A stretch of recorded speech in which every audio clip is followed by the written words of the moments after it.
Oi, moçada! Boa noite, espero que todos estejam bem, né? Que vocês tenham passado aí essas 2 semanas de avaliação bem comprometidos, né, com as atividades. No primeiro momento eu queria dizer-lhes que eu fiquei muito feliz com o resultado, né, de todos os trabalhos. Vocês foram muito bem, tiveram muitos vídeos criativos, muitos textos muito bem construídos, e isso só me deixou feliz por conta do resultado aí de todos os nossos estudos durante o primeiro bimestre, né? O tema que mais vocês escolheram fazer foi o Estatuto da Pessoa com Deficiência. Muitos filmes, vocês assistiram filmes diferentes, né? Fizeram uma análise aí com a correlação dos nossos estudos. Ficou muito bom. Até queria comentar que todos os alunos de Direitos Difusos, olha que a nossa turma é grande, tem 50 alunos, todos eles entregaram as atividades. Isso me deixou muito satisfeita, muito feliz, tá? Bom, moçada, hoje nós vamos começar a estudar uma outra tutela, que é a tutela da criança e do adolescente. Nós já estudamos a tutela do consumidor, a tutela do idoso, da tutela da pessoa com deficiência. Hoje nós começamos aí com o estatuto. Claro que não vai dar para falar tudo, porque que são só noções gerais enquanto tutela de direitos difusos, e depois vocês vão estudar com mais calma aí lá em direito de família, quando vocês estudarem guarda, adoção e etc. Mas então, só para começar, lembrando que a tutela, o Estatuto da Criança e do Adolescente é uma lei de 1990, né? Que foi elaborada logo após a Constituição de 88, que já fazia uma menção a ela, que é a Lei 8.069, tá? E essa lei, né, que é o estatuto, que é o microsistema legislativo, porque dentro da própria lei já traz também as infrações penais, as tipificações criminais, né, e toda a parte do direito processual civil e administrativo, que nós vamos ver em alguns artigos, mas daqui a pouco, né? Mas essa lei 8.069, que é o ECA, carinhosamente assim chamado, né, considera criança, né, a pessoa de até 12 anos, tá? De idade aí incompletos, e adolescente aquele entre 12 e 18 anos de idade. Inclusive, essa previsão da idade vem aí logo já no artigo 2º, né, do ECA, e é importante aqui ressaltar, moçada, em forma até de parênteses, que a gente sabe que quando uma lei é elaborada, por trás dela, né, nós temos aí os legisladores que têm todo um apoio, né, de assessoria psicológica, filosófica, antropológica, para se chegar a essa idade, né, e dizer que uma criança é uma pessoa que tem até 12 anos, e de 12 a 18 é um adolescente, e a partir dos 18 um adulto. Não vamos confundir com a questão da capacidade prevista no Código Civil, mesmo porque um adolescente ele pode ser capaz, mas ele não perde a condição de adolescente. Então, se é entre 12 e 18, com 16 ele pode ter emancipação pelos pais, né? Que é a do artigo 5º, parágrafo único, inciso 1 do Código Civil. Ele se torna capaz civilmente, mas ele não perde a condição de ser adolescente, porque a capacidade que se dá a ele não dá a ele outra idade maior que 18. Ele continua com 16, então ele continua sendo adolescente, portanto, capaz, né? Bom, moçada, a criança e o adolescente, eles gozam também de todos os direitos fundamentais.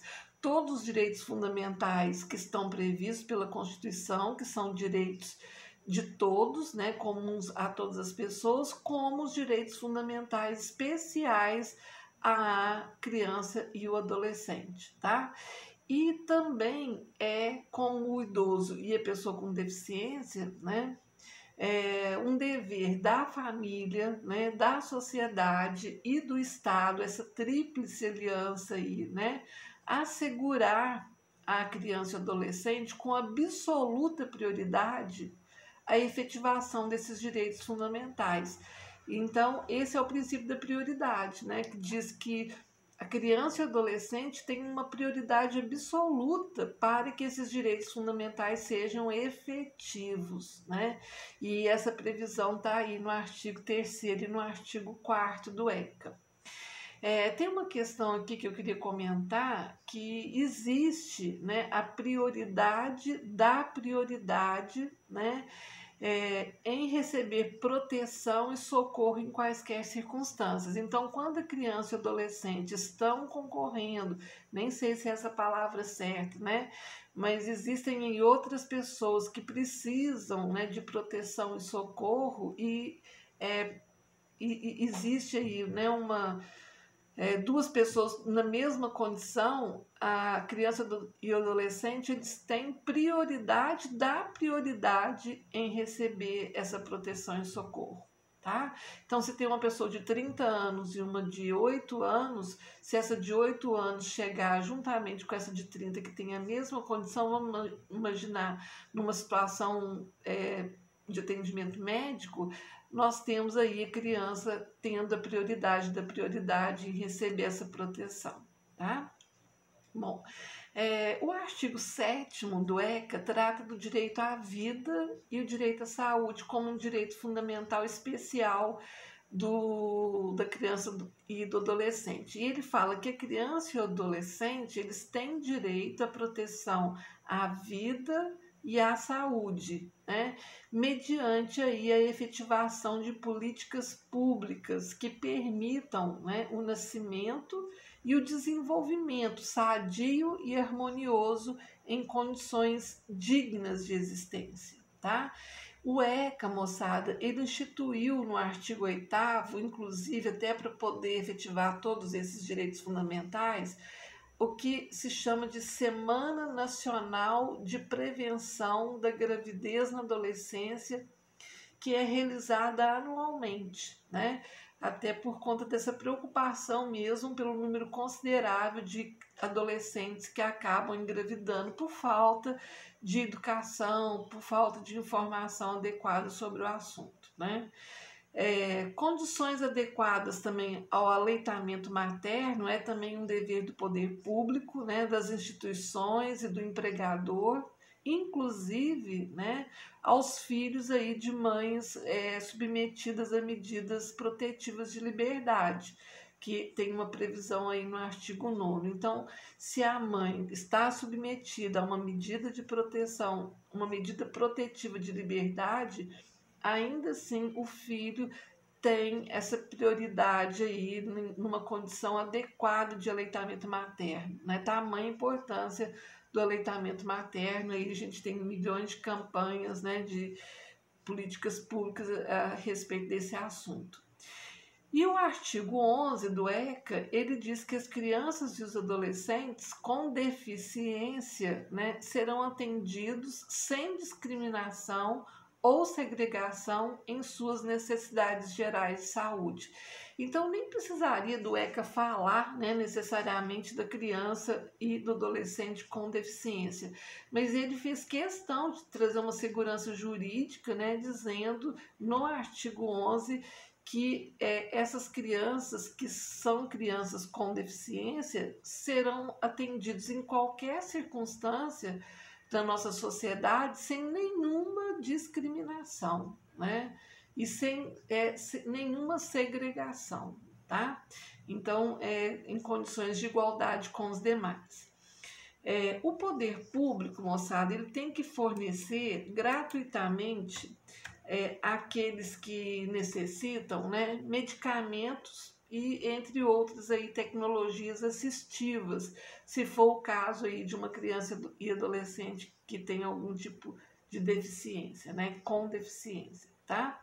O artigo 13 do ECA é um tema muito interessante, inclusive a gente discute muito em sala de aula, depois eu queria até ouvir a opinião de vocês até sugerir que se vocês quiserem gravar aí vídeos pequenininhos e mandarem pelo WhatsApp para nós conversarmos, né, a respeito desse artigo 13, vídeo aí de 50 segundos, 30 segundos, 1 minuto, né, só 2 minutos, enfim, porque o artigo 13 ele fala dos casos de suspeita ou confirmação de castigo físico, né, de tratamento cruel ou degradante, de maus tratos aí contra criança ou contra adolescente, que serão obrigatoriamente comunicados ao Conselho Tutelar, que está tendo o artigo 18A também do ECA. Então, a questão aqui em relação à questão de suspeita ou confirmação de castigo físico, porque a gente sabe que muitas crianças são castigadas fisicamente, né? Ou seja, os pais acabam batendo, né, com a própria mão ou com um cinto, enfim, tem milhões de histórias que, se vocês imaginassem, né, acho que sim, muita gente tem algumas vivências, mas eu trabalhei, fui mãe, fiz um voluntariado, né, desculpa, numa casa de proteção de crianças vítimas de maus tratos aqui em Uberaba, e eu era família de fim de semana, né? Que era aquela família que buscava as crianças para passear no fim de semana, passar um fim de semana melhor. Fiquei muitos anos lá, mais de 10 anos. E o mínimo que eu vi lá de maus tratos físicos com crianças, né, foi uma mãe que colocava o bebê na privada e dava descarga. Ele tinha as 2 clavículas quebradas, né? Enfim, então é muito triste essa realidade, né? Então eu queria saber muito assim, o que vocês acham sobre essa questão do castigo físico, né? Será que não vale mais a pena a gente parar, conversar, dialogar, educar, ensinar, né? Com amor, enfim. Ou o castigo físico é válido, né? Bom, o artigo 13 do ECA diz que é proibido, tá? Se tiver alguma confirmação de algum tipo de tratamento cruel, degradante ou de algum maus tratos contra criança ou adolescente, a gente tem um dever como sociedade, né, de, mesmo que não seja da família da gente, né, de obrigatoriamente comunicar aí ao Conselho Tutelar.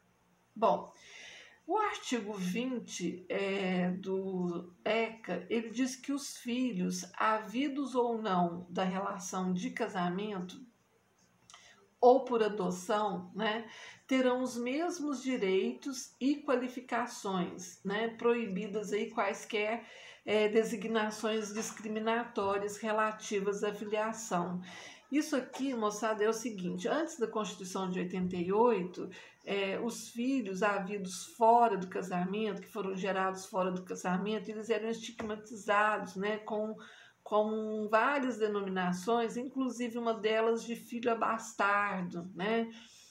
Enfim, e a Constituição de 88, ela trouxe o princípio da igualdade entre os filhos, né? Então, filhos havidos fora do casamento, filhos advindos da adoção, filhos havindos de inseminação heteróloga, né? Com sêmen de um terceiro, com óvulo da mãe, in vitro, enfim, de forma natural, dentro do casamento, qualquer espécie, se é filho, está na mesma condição dos demais, né? Não tem nem comparação, né?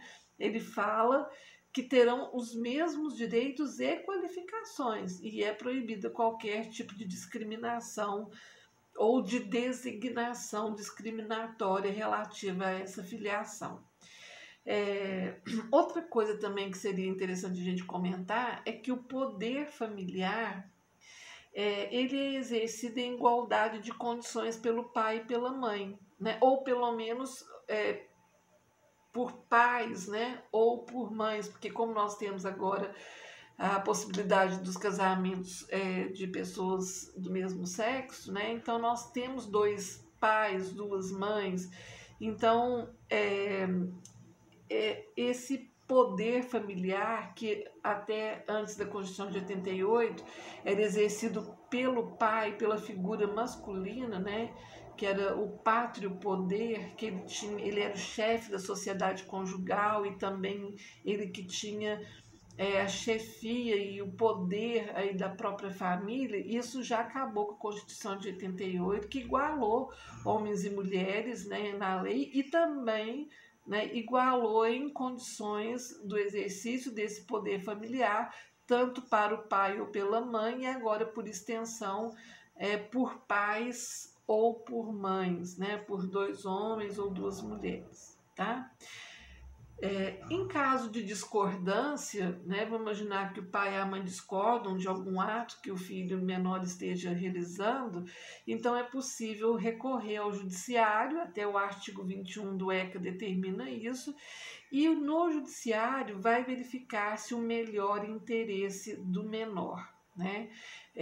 Então, entre o que o pai quer para o filho e a mãe, se tiver uma divergência, uma discordância entre eles, o juiz ele vai analisar qual é o melhor interesse do menor, o que é melhor para a criança e adolescente, e aí decidir de acordo com esse princípio. Né? Bom, depois lá no artigo 23 do ECA, também eu separei porque ele é importante, ele diz que a falta ou a carência de recursos materiais, né, não constitui um motivo suficiente para a perda do poder familiar. Antes da Constituição de 88, né, que era pátrio poder, aí era diferente. A falta de um recurso material tirava, né, o filho ou do pai ou da mãe. E atualmente, muitas pessoas têm dúvidas. A mãe não tem condição financeira, é possível que ela perca, né, aí o poder familiar em relação ao filho, porque ela não tem dinheiro, né? Porque faltam recursos materiais. Então, o artigo 23 do ECA já deixa claro que de jeito nenhum, né? Isso não é motivo suficiente, né, para a perda do poder familiar. Perder o poder familiar é atentado contra a vida da criança e do adolescente, maus tratos, né? O uso efetivo de drogas quando os pais não têm condição nenhuma, né, de exercer com consciência esse poder familiar, né? A condenação criminal também do pai ou da mãe, né, também não implica aí a destituição do poder familiar, tá, moçada? Exceto, né, na hipótese aí que nós comentamos de condenação de crime doloso, que é sujeita à pena de reclusão contra o próprio filho ou outro descendente, tá? Então, a simples condenação criminal não tira do pai e da mãe, não destitui o pai ou a mãe desse poder familiar, a não ser, né, que ele seja condenado por um crime doloso contra o próprio filho ou contra um outro filho, né, contra um outro descendente, tá? Bom, o artigo 25 do ECA, nós vamos combiná-lo com o artigo 226 da Constituição Federal de 88. O artigo 226, vamos falar primeiro da Constituição, ele fala que a família ela é constituída por casamento e união estável entre homem e mulher, né? E também por famílias monoparentais, tá? Bom, esse rol do artigo 226 da Constituição entende que ele é um rol meramente exemplificativo, porque ele fala que família é aquela constituída pelo casamento, é aquela constituída pela união estável entre homem e mulher, e por família monoparental, que é aquela onde só tem, né, a mãe e o filho, o pai e o filho, a avô, a tia e o filho, enfim, que é monoparental.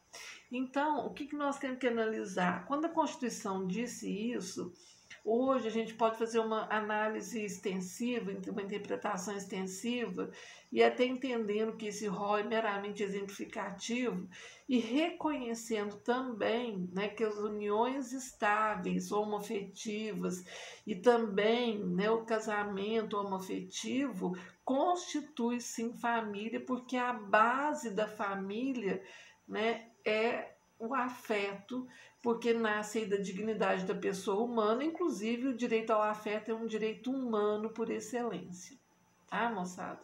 Bom, E o artigo 25, né, do ECA, entende-se, né, por família natural a comunidade formada pelos pais ou qualquer deles e seus descendentes.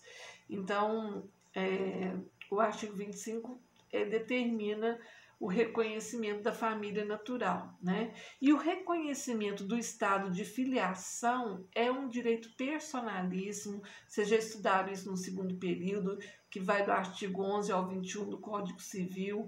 É um direito indisponível, imprescritível, né? E o reconhecimento do estado de filiação ele pode ser exercitado contra os pais ou seus herdeiros, né? Inclusive observado aí o segredo de justiça, que corre em segredo de justiça, que está no artigo 27 do ECA. Então, só para lembrar que todas as pessoas têm o direito de serem reconhecidas, o seu estado de filho, né, de serem reconhecidas. Hoje nós temos aí os exames de DNA, que são complementos, né, para outros exames que comprovam aí a filiação, e entendendo que esse direito de ser reconhecido, o seu estado de filho, né, de filiação, é um direito personalíssimo. Eu não posso dispor dele e também ele não prescreve, né? Eu sempre terei esse direito de buscar o reconhecimento do estado de filiação. E no artigo 33 do ECA, trata da guarda, que vocês vão ver com calma em direito de família, né? Mas a guarda, ela obriga aí a prestação de assistência material, tá? Moral e educacional à criança ou o adolescente, tá? E a guarda, moçada, ela poderá também ser revogada a qualquer tempo, né? Mediante um ato judicial fundamentado, ouvido o Ministério Público, e a previsão está no artigo 35. Então, a guarda, quem tem a guarda dos filhos, a guarda de alguém, desculpa, né, de criança e adolescente, ela é obrigada a essa prestação de assistência material, moral e educacional. E se isso não estiver sendo exercido dentro dos conformes, né, ela pode ser revogada a qualquer tempo, tá? Mediante um ato judicial. Vou ao judiciário e peço a revogação da guarda. Bom, moçada, tudo bem até aqui? Vamos falar um pouquinho agora sobre a questão da adoção. No artigo 39 do ECA, diz que a adoção é uma medida excepcional e irrevogável. Eu queria muito também que a gente pudesse discutir alguma coisa a respeito desse artigo 39. Se alguém quiser me mandar um vídeo falando o que acha sobre isso. O ECA, ele determina que quando uma criança ou um adolescente são adotados, essa medida de adoção ela não pode ser revogada. Então vamos imaginar que os pais passaram por todo aquele trâmite, né? Vocês vão aprender para fazer adoção e ficam aí um período de tempo, né? Provisoriamente convivendo com a criança e com o adolescente. Bom, passado isso, aí tem-se o processo de adoção, a criança é adotada, ela passa a ser filho, né? Como se fosse filho natural. Desse pai, dessa mãe. Mas vamos imaginar que com o tempo a criança, né, e o adolescente, que tem aí como o princípio do melhor interesse deles, ela não se adapta a essa família. Esse tempo, né, não foi suficiente para verificar essa adaptação e só foi mais tarde um pouco. Eu não estou nem dizendo que os pais não querem ter os filhos, né? Porque também seria uma situação, mas no caso do filho também não querer ter aquelas pessoas como pais, porque não deu certo, né? Então, nesse caso, será que eu poderia pedir a revogação da adoção para voltar ao status quo anterior? Né? Lógico, não por qualquer motivo. Então, eu conheço casos de pessoas que adotaram crianças, né? E foram e não conseguiram adotá-las afetivamente, só adotaram no papel. E tanto pelo lado da criança como pelo lado dos pais, eles tiveram que ficar convivendo, né, naquela situação que não era muito boa nem para um nem para outro, por conta da irrevogabilidade da adoção, né? Então, eu queria saber o que vocês pensam sobre isso. Mandem um vídeo, mandem algum recadinho no WhatsApp para a gente conversar um pouco. Eu até queria pedir permissão para comentar com vocês. O meu filho mais velho, ele é adotado. Ele sabe disso, né? Ele tinha 6 meses quando eu o adotei e ele sofreu muitos maus tratos, né? Pela mãe, que era usuária de droga, né? De crack. E hoje ele tem 34 anos, tá? O processo de adoção naquela época era muito mais tranquilo, não era como hoje. É uma bênção, né? Porque deu tudo certo, nós nos demos muito bem, é, nos tratamos como mãe, pai, filho, né? Mas eu fico pensando em pessoas que talvez o filho não se adapte, né? Ou não adeque aí a forma de viver desses pais, se a gente não poderia pedir a revogação e aí entrar numa outra família, né, para ser adotado. Mas aqui, moçada, é só uma questão para vocês refletirem, tá? Não estou colocando uma posição se eu sou a favor ou contra, não, é uma reflexão crítica. Bom, o adotando, ele deve contar, né, com, no máximo, aquele que vai adotar, né, 18 anos, tá, na data do pedido, salvo, né, se ele já estiver sob a guarda ou a tutela dos adotantes. Está no artigo 40 do ECA. Tá? O 41 fala que a adoção atribui, né, a condição de filho ao adotado com os mesmos direitos e deveres, inclusive sucessórios, tá? Desligando aí de qualquer vínculo com pais e parentes da família biológica, salvo os impedimentos matrimoniais. Então, o que quer dizer isso? A partir do momento que que a criança e o adolescente são adotados, eles fazem parte da família do adotante, né? E eles não fazem mais parte juridicamente da família natural. Então, eles perdem todos os vínculos. A avó dele é a avó de quem o adotou, é a mãe de quem o adotou, né? O primo dele é o primo de quem o adotou. Ele perde os vínculos jurídicos com a família natural. A não ser, né, em exceção com os impedimentos matrimoniais, que eles também não podem casar-se com mãe, nem com pai, nem com irmão. Aí, nesse caso, eles não poderiam casar com pessoas da família biológica, tá? Interessante esse assunto, né? Eu conheço um caso que é real, né? Que a criança tinha sido adotada e com 14 anos de idade ela perdeu todo o vínculo com a família biológica e aí a mãe acabou ganhando na loteria esportiva. Na época era loteria esportiva, foi um dos primeiros casos. E a mãe que o adotou, né, ela pediu reconhecimento do filho adotado, né, para os direitos sucessórios, para que ele recebesse aí, quando a mãe faleceu, o dinheiro que a mãe recebera aí desse jogo de sorte, de azar, né, não sei. E ele não conseguiu, né? Então, só para vocês entenderem que totalmente desvincula, né? Não tem nenhum vínculo com a família natural mais.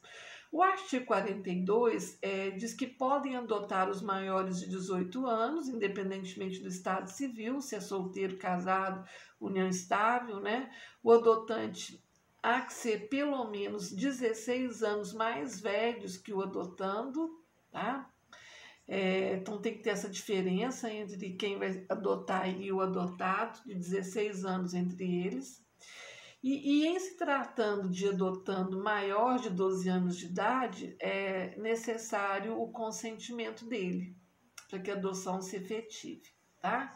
No artigo 47 do ECA, diz que o adotado ele tem direito de conhecer a sua origem biológica após completar os 18 anos de idade, o que é muito interessante, porque embora ele não tenha vínculos mais com a família biológica, é um direito personalíssimo, né, nosso de conhecermos a nossa carga genética, toda a nossa origem biológica, de onde nós viemos. Então, quando ele completa 18 anos, ele já pode pedir, né? Ele tem esse direito de conhecer toda a sua origem biológica, toda a sua carga genética, ou quem são eram seus pais, né? São, né, seus pais biológicos, naturais, embora já adotados, filho de outros, né? E o artigo 81, eu pulei alguns aqui só para a gente falar os mais importantes, do ECA, diz que é proibida a venda à criança ou ao adolescente de quê? De armas, de munições, de explosivos, de bebidas alcoólicas, tem que pedir identidade, né, moçada?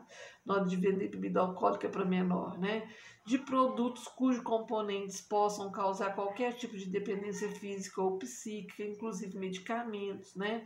Fogos de artifício, bilhetes lotéricos ou equivalentes, revistas, né, e publicações aí de conteúdo material impróprio ou inadequado a crianças e adolescentes. Inclusive, essas revistas, elas precisam ser comercializadas numa embalagem lacrada, né, com advertência do seu conteúdo, tá? E é proibido também a hospedagem de criança ou adolescente em hotel, motel, né, pensão, salvo aí se for autorizado ou acompanhado pelo pai ou pelos responsáveis, que está previsto pelo artigo 82 do ECA. Bom, moçada, nós vamos ficando por aqui. Eu trouxe aqui alguns temas mais relevantes sobre a proteção da criança e do adolescente. E na sexta-feira a gente volta, talvez já falando com a tutela do meio ambiente, tá? E qualquer dúvida, quaisquer esclarecimentos, vocês contem comigo. Fiquem com Deus, tenham aí um bom finalzinho de noite e até bem breve. Um beijo.